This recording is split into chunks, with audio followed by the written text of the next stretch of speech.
La remise des prix du concours La robe fait sa loi a eu lieu à la Maison de l'Avocat à Marseille le 7 décembre dernier. Alors la robe d'avocat telle que je la porte, c'est une robe qui a été dessinée en 1810 et qui a quasiment pas évolué depuis 1810. Donc la gageure était de demander à des étudiants en stylisme, en mode, de penser ce que pourrait être la robe d'avocat si on la dessinait maintenant.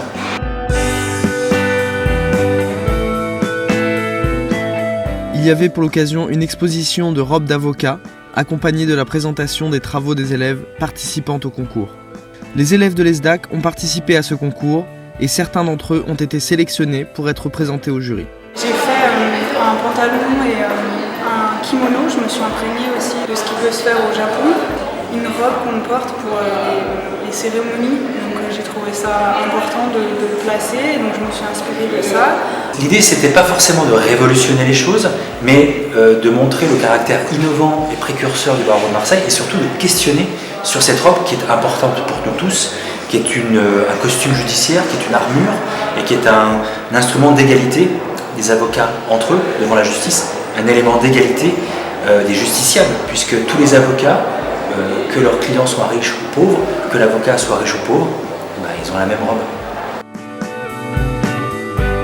J'ai choisi de m'inspirer de références historiques, donc les 33 boutons qui composaient la soutane antérieure, avec un hommage aux 33 ans du Christ, ainsi que la couleur rouge de la robe des magistrats, pour symboliser le pouvoir et en même temps la neutralité de...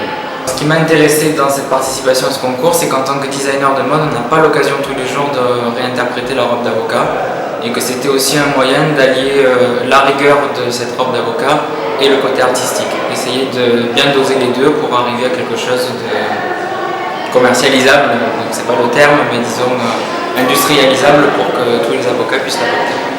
D'un point de vue pédagogique, ça leur apprend aussi à respecter un cahier des charges.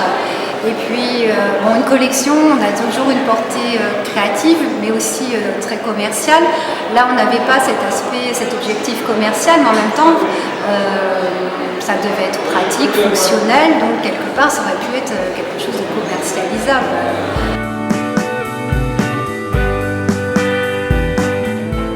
C'est mademoiselle Elodie Biteau, étudiante en master management du luxe et de la mode, qui a remporté le premier prix du concours.